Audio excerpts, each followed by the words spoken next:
नमस्कार। खबरों की खबर में आपका स्वागत है। आखिरकार रिया चक्रवर्ती गिरफ्तार हो ही गई। अब तक जिस अकड़ से वो दुनिया के सामने आ रही थी, जिस तरह से कुछ लोग इसे एक अबला और निर्दोष साबित करने में जुटे थे और मीडिया के कुछ लोगों ने तो उसे क्लीन चिट देने के लिए अपनी साख तक दांव पर लगा दी थी, आज से ये लोग चेहरा दिखाने लायक नहीं बचे हैं। एनसीबी ने जब ठोस सबूतों का पहाड़ रिया के सामने रख दिया तो सारी हेकड़ी निकल गई। वो फूट फूट कर रोने लगी। उसके ही अपने फ़ोन, लैपटॉप और टैब ने ये साबित कर दिया कि वो सुशांत से मिलने से पहले ही ड्रग्स रैकेट का हिस्सा बन चुकी थी।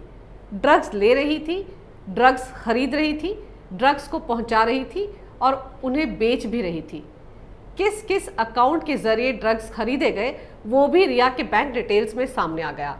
और तो और रिया के साथ साथ 9 आरोपी भी एनसीबी की गिरफ्त में हैं, जिन्होंने सीधे सीधे रिया चक्रवर्ती का नाम लेकर सबूत देकर ये माना है कि रिया बॉलीवुड में ड्रग्स रैकेट की चाची थी और इसीलिए बाकी आरोपियों के लिए सिर्फ 5 दिन का रिमांड मांगा गया था, लेकिन रिया के लिए 14 दिन का रिमांड मांगा जा रहा है।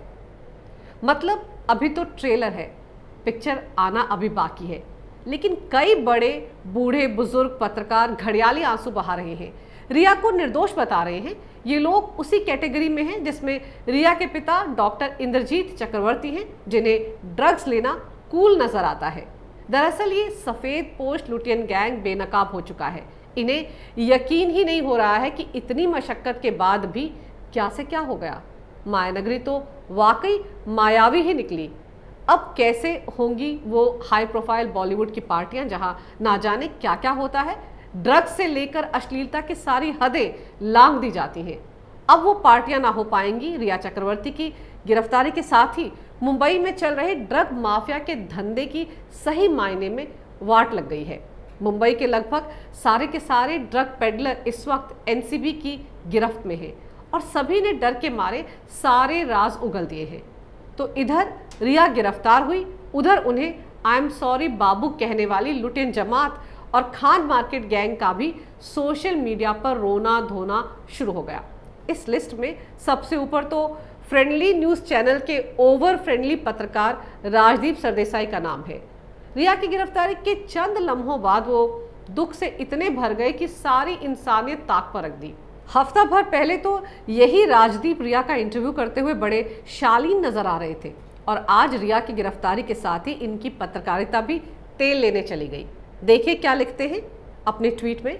इन्होंने लिखा, 3 केंद्रीय जांच एजेंसियों का एक अकेली महिला को हाउंड करना सिर्फ इसलिए कि वो एक ड्रग एडिक्ट के साथ प्यार करती थी, जो 5 प्रमुख मनोचिकित्सकों की देखरेख में कई साल से मानसिक स्वास्थ्य के मुद्दे पर पीड़ित था और फिर आत्महत्या कर ली।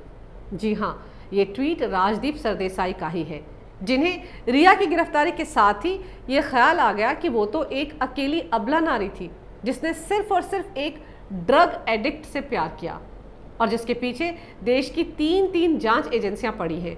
वो ड्रग एडिक्ट डिप्रेशन का मरीज था जिसका इलाज पिछले कई साल से 5 बड़े बड़े मनोचिकित्सक कर रहे थे और फिर उसने आत्महत्या कर ली। जरा सोचिए, ये देश के एक पद्मश्री से नवाजे गए पत्रकार का ट्वीट है। अरे भाई, डर कैसा? जब लिख ही रहे हो तो ब्लाइंड आइटम की तरह ट्वीट क्यों कर रहे हो? सुशांत का नाम सीधे सीधे लिखने से क्या डर लग रहा है? जब रिया का फ्रेंडली इंटरव्यू लिया था तब ये सारी बातें खुलकर पूछनी चाहिए थी ना। तब क्यों आधा अधूरा इंटरव्यू लिया? उन 5 बड़े बड़े साइकेट्रिस्ट से भी इंटरव्यू कर लेना चाहिए था आपको। उन्हें भी ले आते अपने चैनल पर। किसने रोका था? पिछले कई साल से सुशांत का इलाज करने वाले डॉक्टर ढूंढ लेने चाहिए थे आपको। शायद उनके आने से टीआरपी आपके चैनल की थोड़ी बढ़ जाती। और सुशांत, जिसे आप ड्रग एडिक्ट बता रहे हैं, ज़रा सोचिए, वो शख्स जो अब इस दुनिया में खुद का बचाव करने के लिए मौजूद ही नहीं है, जो इस जहान को हमेशा के लिए छोड़कर चला गया है, उस पर कीचड़ उछाल कर उसे ड्रग एडिक्ट बताकर आप कौन सी पत्रकारिता का धर्म निभा रहे हैं? आप में तो इंसानियत भी नहीं बची है। इस तरह की बचकानी बातें करके क्या वाकई आपको लगता है कि आपका चैनल फिर से दर्शकों का भरोसा जीत पाएगा? क्या अब आप जांच एजेंसियों को यह भी सिखाएंगे कि सुशांत ने आत्महत्या की थी? एक और लुटेन पत्रकार को देखिए। इस मैडम ने तो सुशांत सिंह राजपूत की संदिग्ध हालात में हुई मौत को अब एक नया मोड़ दे दिया है। देखिए, शहला रशीद ने तो इस मामले को जातीय रंग से रंग दिया है और इसे मुसलमानों से भी जोड़कर डरने का नाटक शुरू कर दिया है। पहले ये ट्वीट देखिए इन मोहतरमा का। ये लिखती हैं, रिया चक्रवर्ती एक उच्च जाति हिंदू महिला और एक एक्ट्रेस है जो एक आर्मी परिवार से आती है। अगर वो इस तरह से बदनाम, प्रताड़ित और उत्पीड़ित हो सकती हैं तो हम में से बाकी लोग जो इस तरह की प्रिविलेज बैकग्राउंड से नहीं आते हैं उनके पास तो कई वजह है डरने की। बहुत ज़्यादा डर लग रहा है। शहला रशीद जेएनयू की लीडर हैं और ये उड़ता जेएनयू है। एक से बढ़कर एक नशा और एक से बढ़कर एक नशेड़ी इनकी पार्टी में भरे पड़े हैं। इसीलिए इन्हें डर लग रहा है कि मुंबई के बाद कहीं जेएनयू में चल रहे ड्रग रैकेट का खुलासा ना हो जाए। रही बात आर्मी परिवार की, तो आर्मी परिवार से तो कंगना रनौत भी आती है। वो भी एक महिला है। उन्हें गालियां दी जा रही हैं, अपमानित किया जा रहा है, घर पर बुलडोजर चलाने की बात हो रही है। लेकिन कंगना पर कुछ बोलने में टुकड़े टुकड़े गैंग के मुंह में दही जम जाता है। सबसे पहले तो इस लुटियन गैंग का ही ड्रग टेस्ट हो जाना चाहिए।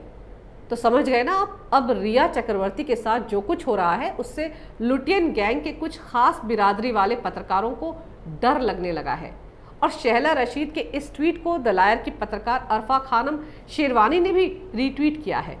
अब क्या इस बिरादरी को ये बात समझ नहीं आ रही है कि रिया चक्रवर्ती को नार्कोटिक्स ब्यूरो ने ड्रग्स के कारोबार में लिप्त होने के लिए गिरफ्तार किया है, और अगर कोई ड्रग पेडलर है तो वो तो इसी तरीके से गिरफ्तार किया जाएगा और ड्रग पेडलर को तो डरना ही चाहिए। लेकिन शहला रशीद और अरफा खानम तो हिंदुस्तान में होने वाली हर बात से डर जाने वाली बिरादरी से ताल्लुक़ रखती हैं, जिसे हर बात का डर बस यहीं पर ही लगता है। लेकिन हैरानी की बात यह है कि उन्हें आतंकवादियों से डर नहीं लगता। अलगाववादियों से नज़दीकी रिश्ते हैं इनके। पाकिस्तान या आईएसआई के एजेंट से तो क्या कहने। दरअसल ये नक्सली, अलगाववादी, जिहादी और कट्टरपंथी ये सब पाकिस्तान के पैसे के मोहताज हैं और ये सारा पैसा ड्रग्स के कारोबार से ही आता है। इसीलिए ये लोग रिया चक्रवर्ती के साथ नहीं बल्कि बॉलीवुड में ड्रग्स रैकेट चलाने वाले जैद, बासित पठान, इम्मा, इम्तियाज़ जैसे लोगों को बचाने में जुटे हैं। रिया तो सिर्फ एक मोहरा है। वैसे डर तो इस वक्त बॉलीवुड गैंग, वहाँ के टॉप के ए लिस्टर एक्टर्स और एक्ट्रेसेस को भी लग रहा होगा। डर तो महाराष्ट्र के तमाम उन बड़े नेताओं को भी इस वक्त लग रहा होगा। और तो और डर तो मुंबई पुलिस के उन आला अधिकारियों को भी लग रहा होगा जिनकी छत्रछाया में ड्रग माफिया इतना फैला है मायानगरी मुंबई में। ज़रा सोचिए उन 25 लोगों के नाम जो रिया ने मंगलवार को हुई अपनी पूछताछ के दौरान एनसीबी के अधिकारियों को बताए हैं। बताए क्या हैं? वो तो रिया चक्रवर्ती और शौविक के मोबाइल फ़ोन से निकले नाम हैं। कौन है ये हाई प्रोफाइल लोग जिनको रिया, शौविक, बासित और जैद के ज़रिए ड्रग्स पहुंचाया करती थी, जो रिया के ग्राहक थे, जिनकी बड़ी बड़ी पार्टियां रिया के भेजे गए माल से ही रोशन हुआ करती थी। वो सबके सब रंगे हुए सियार अभी अपनी अपनी मांद में दुबक गए हैं। हर कोई खामोश है, जुबान ही नहीं खोल रहा है। देखा जाए तो अभी तो मायानगरी मुंबई में डर की आंधी आई हुई है। दरअसल रिया ड्रग के उस किले की एक ऐसी कड़ी थी जिसके टूटते ही अब तो पूरी मायानगरी का बिखरना तय है। रिया वो कड़ी थी ड्रग माफिया और बॉलीवुड गैंग के बीच की, जो पहले ही ये धमकी दे चुकी है कि अगर हम डूबे तो तुम सबको भी ले डूबेंगे। जी हाँ, याद कीजिए रिया चक्रवर्ती की वो चैट जिसे सुशांत की दोस्त स्मिता पारिक ने हाल ही में वायरल किया था। इस चैट में रिया ने स्मिता से कहा था कि अगर वो ड्रग के चलते एनसीबी के गेड़े में आई तो वो सबके नाम उगल कर रख देगी। अगर वो डूबी तो बहुत से लोगों को भी अपने साथ ले डूबेगी। तो जो लोग साथ डूबने वाले हैं, जो जल्द ही रिया का साथ देने के लिए सलाखों के पीछे की हवा खाने वाले हैं, उनकी तो रिया की गिरफ्तारी के साथ ही नींद उड़ चुकी है। वो तो अब घंटे गिन रहे होंगे कि कब उनका नंबर आएगा। जाहिर है उन्हें तो पता ही होगा कि वो भी अब रिया की नाव पर सवार होने वाले हैं। ये सारे नाम अब एनसीबी की बनाई गई एसआईटी को सौंप दिए गए हैं और जल्दी एसआईटी इन्हें सम्मन करने वाली है। अब देखना ये होगा कि कब नार्कोटिक्स कंट्रोल ब्यूरो उन तक पहुंचता है। लेकिन बॉलीवुड के वो नेपोकिड जो रिया के लिए जस्टिस फॉर रिया का राग अलाप रहे थे, अब वो कहाँ हैं, कहाँ छिप गए? रिया की वो दोस्त जो जावेद अख्तर के बेटे फरहान अख्तर की गर्लफ्रेंड है, हाँ वो शिवानी दांडेकर, वो कहाँ है? वैसे पते की बात बता दूं, एनसीबी ने सारे सबूत सीबीआई को सौंप दिए हैं। अभी तो सिर्फ एनसीबी ने कार्रवाई की है। सुशांत की मौत का इंसाफ होना अभी बाकी है। उसमें भी रिया चक्रवर्ती के लिए अच्छी खबरें नहीं आ रही हैं। एम्स के डॉक्टरों ने साफ कह दिया है कि मौत से पहले सुशांत को जहर दिया गया था। अगर आपको मेरा ये वीडियो अच्छा लगे तो कृपया इसे लाइक करें, शेयर करें और हमारे चैनल को सब्सक्राइब ज़रूर करें। देखते रहिए कैपिटल टीवी।